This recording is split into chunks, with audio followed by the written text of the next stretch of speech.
Bienvenue sur le monde des petits rêveurs, là où chaque conte t'ouvre une porte vers l'imaginaire. Installe-toi confortablement, l'histoire va commencer.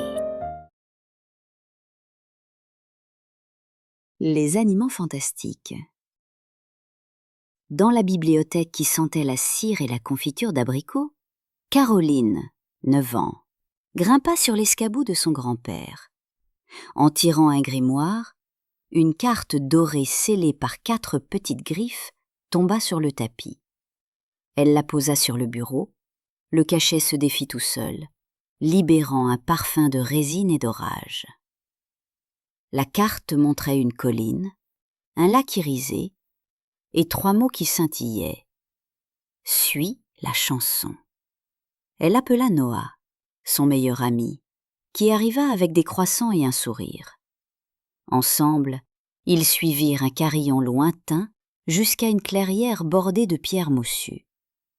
Au centre, un gland nacré vibrait comme un petit cœur. « Aïe, doucement !» protesta une voix minuscule. Un écureuil roux bondit derrière le gland. Queue en panache, yeux malicieux. « Pistache, dites des voyageurs curieux, à votre service. Vous avez une carte à griffes d'or ? Alors vous cherchez la porte vers Reloria. Suivez-moi et respirez, ça aide pour les passages étranges. » Pistache tapa 3 fois sur l'écorce d'un vieux chêne. Une fente verticale s'ouvrit, révélant un tunnel de racines lumineuses. Les enfants entrèrent, entourés d'une odeur de menthe et de terre chaude. Au bout, la lumière se fit vaste, et ils débouchèrent sur Veloria, un monde où les herbes chantaient, où le ciel avait des paillettes et où des clochettes de verre tintaient au vent. Mais à l'horizon, s'élevait une nuée noire qui grignotait les couleurs, transformant fleurs et feuilles en pierres pâles. « Le nuage noir, dit Pistache, il avale les champs. Pour le repousser, il faut réunir les 4 éclats, brume, étoile, vent, cristaux. Chaque éclat a un gardien. » Caroline sentit sa peur ruser dans sa poitrine, mais sa curiosité fut plus forte. Elle hocha la tête. « Allons voir la première gardienne ?» dit l'écureuil. Elle vit là où la pluie oublie de tomber, dans la forêt de brume. Le sentier les mena à un bosquet argenté où la brume ondulait comme une écharpe. Une licorne apparut, robe blanche, crinière de vapeur, yeux d'argent. « Éthalie ?» dit Pistache avec respect.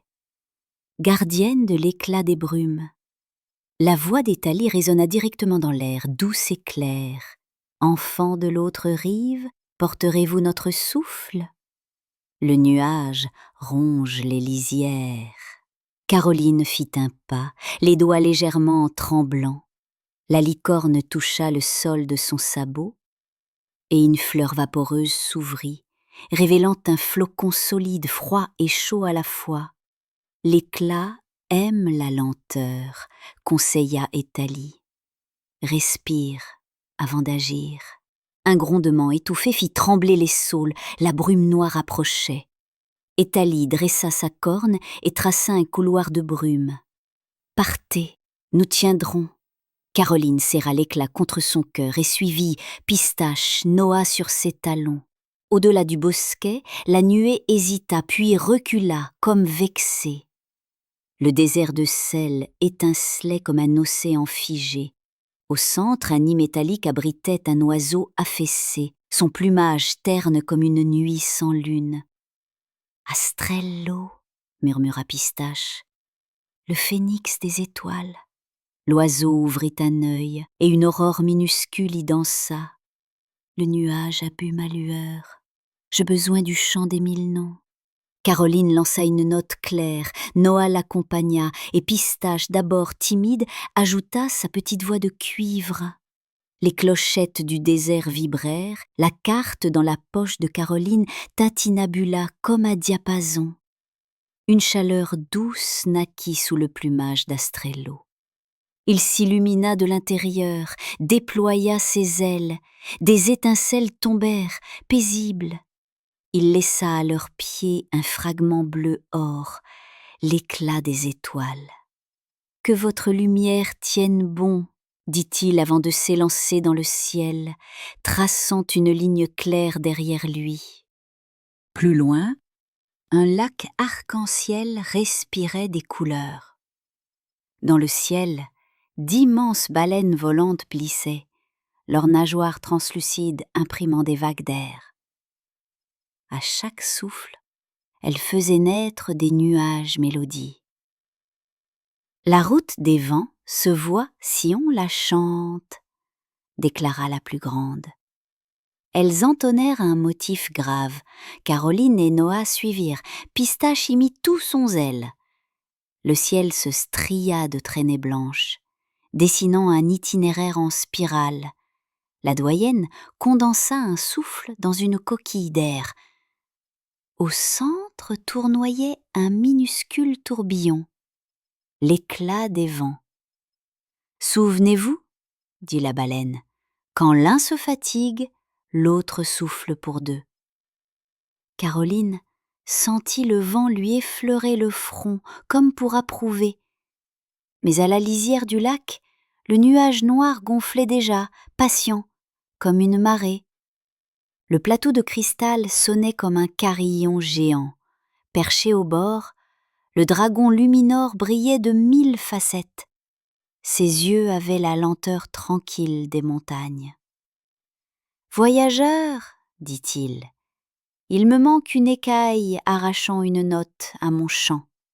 Sans elle, je ne peux créer le pont de cristal vers le cercle d'unisson. »« Où est-elle tombée ?» demanda Caroline. « Dans la gorge du silence où même les pierres se taisent. » La gorge avalait les sons. La poussière grise se leva, se fit voile. Le nuage, déjà là. Caroline ferma les yeux, se souvint d'Éthalie et respira lentement. L'éclat des brumes diffusa un halo doux. Noah, en équilibre sur un rocher, trouva l'écaille claire coincée dans une faille. Au moment de la saisir, le froid du nuage mordit ses doigts. « L'éclat des étoiles, vite !» Caroline le colla contre l'écaille. Une aurore bleue irradia, repoussant la nuit. Ils revinrent vers Luminor, qui toucha l'écaille de son museau. Elle fusionna dans sa cuirasse, et le plateau vibra d'un accord parfait. « Vous m'avez rendu une part de moi-même, » dit le dragon.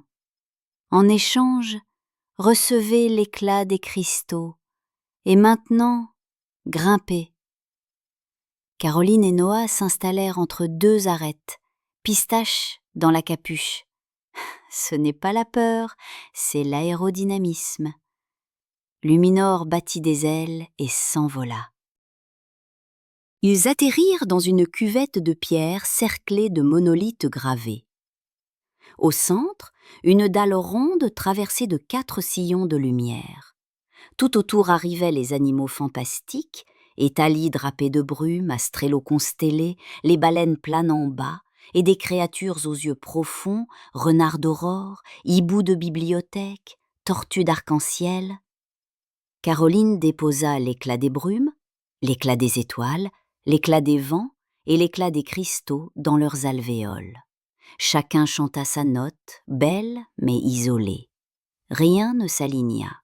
« Il manque vous !» fit Pistache doucement. « L'unisson, ce n'est pas chanter plus fort, c'est laisser de la place. » Caroline prit la main de Noah. Éthalie effleura la dalle, Astrello plia ses ailes vers l'intérieur, les baleines ralentirent leur souffle. Alors Caroline écouta, sa petite voix claire, le timbre chaud de Noah, le cuivre pressé de Pistache, l'argent d'Éthalie, la braise d'Astrello, le cristal de Luminor, l'orgue aérien des baleines. Elle n'essaya pas de couvrir, elle s'agença. Les 4 notes s'alignèrent, tissèrent un pont de lumière qui monta jusqu'au ciel. Une onde claire se propagea, lavant le nuage noir comme l'eau claire dissout la suie. L'ombre hésita, recula, puis se rassembla en flèche pour un dernier assaut. Caroline posa ses 2 mains sur la pierre, inspira profondément. « Nous ne sommes pas contre toi, » murmura-t-elle. « Nous sommes pour la lumière. » La dalle diffusa une auréole vaste. L'ombre se fragmenta en poussières qui tombèrent sans bruit et se dissipèrent. Veloria respira. Les clochettes sonnèrent, les couleurs revinrent. La lumière fut douce comme un matin d'été.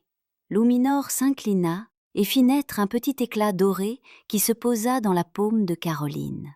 « Ce n'est pas un 5e éclat, » expliqua-t-il. « C'est l'éclat d'unisson, le souvenir des 4, qui se recharge avec votre attention. » Ils prirent congé, et Thalie effleura le front de Caroline d'un baiser de brume.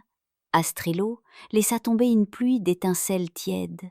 La grande baleine leur offrit un dernier motif, grave et rassurant. Pistache les guida jusqu'aux chênes-portes. La bibliothèque les accueillit dans son silence clair. Sur le bureau, la carte s'éteignit, ses griffes d'or se dissolvant comme des braises qui se reposent. Le grand-père entra avec du thé et des biscuits. Alors, Caroline glissa l'éclat d'unisson dans sa poche où il pulsa très faiblement. « On a appris à écouter, » répondit-elle. Au soir, ils montèrent sur la colline. Le vent portait un écho de baleines.